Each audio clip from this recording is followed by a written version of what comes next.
Hello everyone, Andy Wolverton here to talk about the new film noir releases on Blu-ray and DVD for July 2021. If you'll remember from last month, we only had 4 new releases. 4. In July, we doubled that number and then some. So let's get started. We open things up on July the 1st with the release of Buster and Billie from 1974, directed by Daniel Petrie. And this comes to us from Zafina Media. So this Columbia Pictures release has mostly been forgotten, and I'll get into some of those reasons in just a moment.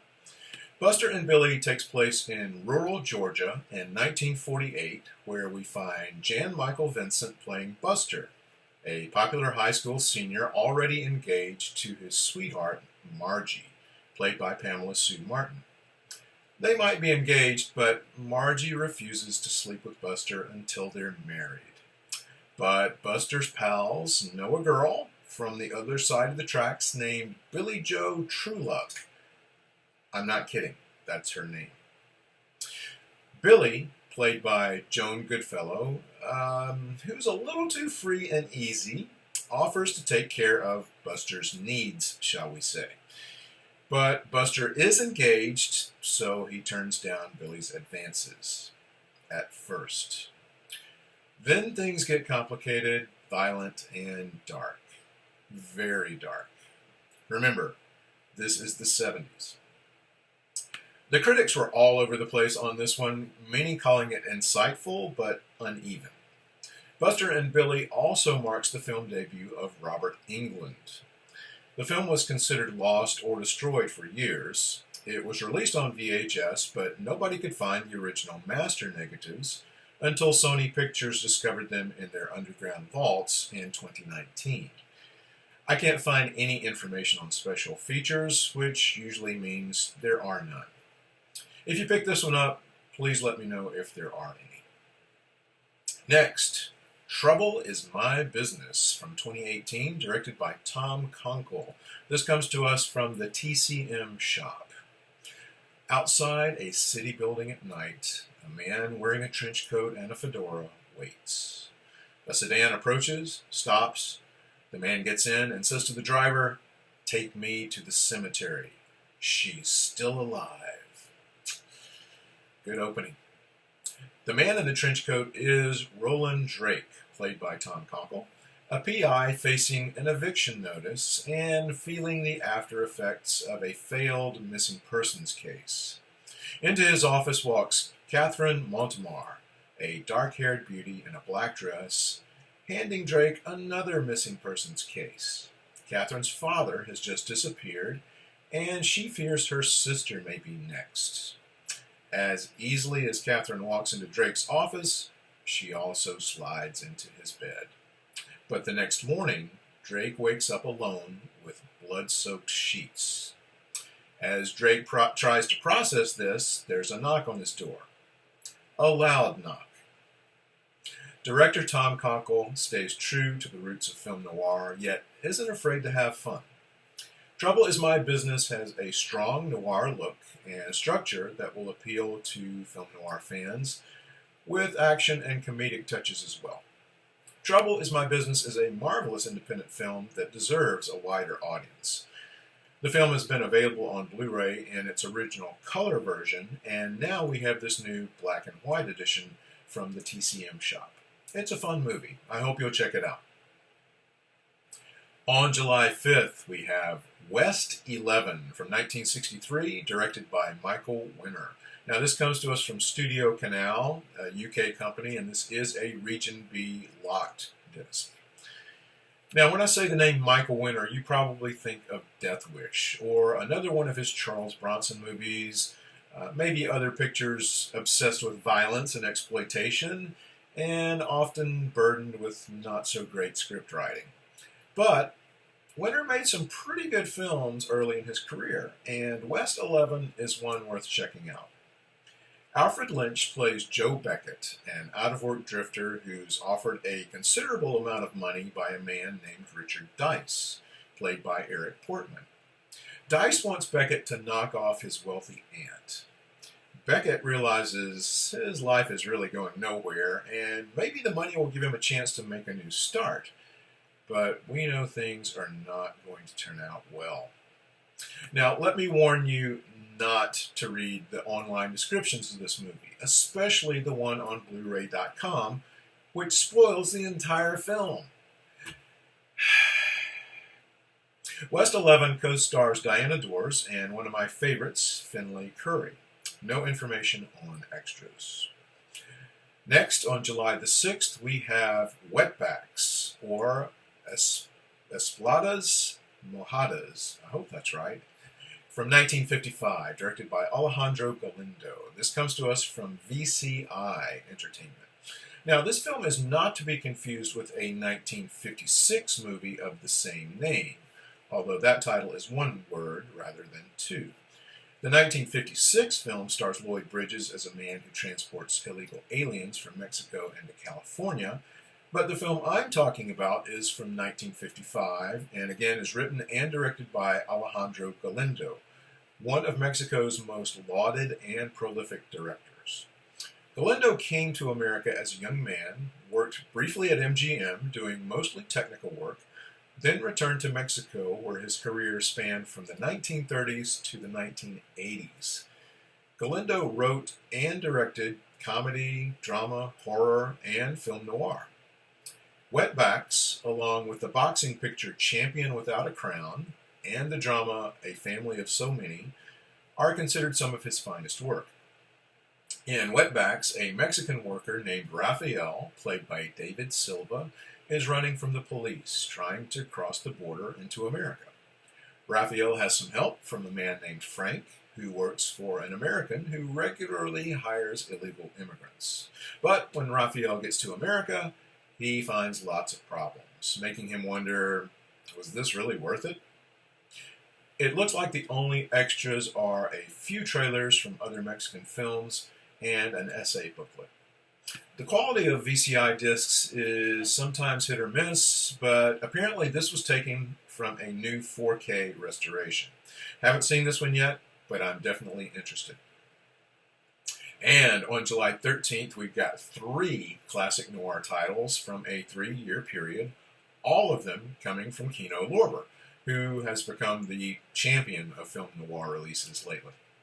First up, we have The Web from 1947, directed by Michael Gordon. A wealthy businessman named Andrew Colby, played by Vincent Price, is really worried. That's because a man named Kroner, played by Fritz Leiber, one of Colby's former employees who went to prison for embezzlement, is about to be released from prison. Colby hires lawyer Bob Regan, played by Edmund O'Brien, to act as his bodyguard against Kroner. Sure enough, Kroner makes an attempt on Colby's life, but Regan prevents it. Regan's the hero, right? Maybe not. Regan starts hanging out with Colby's secretary, played by Ella Raines, which is nice, but thanks to some inside info from a cop, played by William Bendix, Regan thinks he's been set up. I'm a big fan of everyone in this cast, but I've never seen this one, so I'm going to snatch this one up quickly. The disc also features a new audio commentary by film scholar Jason Ney, and as far as I can tell, this is the first time The Web has been released on a legit DVD or Blu-ray. Then we have Alias Nick Beale from 1949, directed by John Farrow.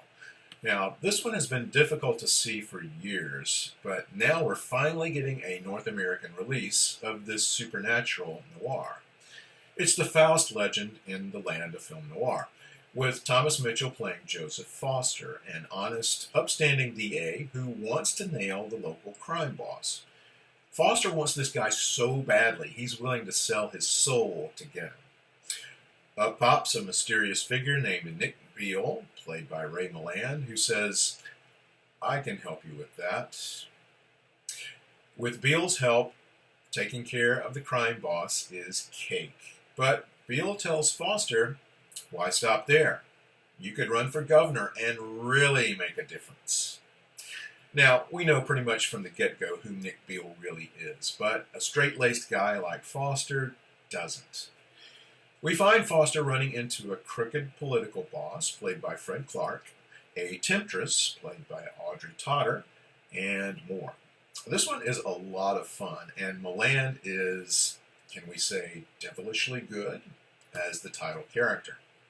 The Kino release also has a new audio commentary from Eddie Muller. Now, this is the same one from the Australian imprint release from last year, if you have that. I'll be reviewing this Kino release in an upcoming issue of the Dark Pages. In the notes, I'll tell you how you can get a copy. So don't miss Alias Nick Beale. It's terrific. Next, we have Larceny from 1948, directed by George Sherman. John Payne plays a grifter named Rick, who's trying to con a rich widow named Deborah, played by Joan Caulfield, into funding a non-existent children's center that will honor her dead husband. But Rick falls for Deborah and starts having second thoughts. Now, Rick is part of a criminal gang led by a man named Silky, played by Dan Duryea. Silky's not too keen on his grifters falling for their marks, so there's that. But Silky's girl, Tori, played by Shelley Winters, has a thing for Rick. Now, if all of that sounds a little bit like soap opera, well, there's definitely some of that going on. But this is a solid noir all around with a wonderful cast.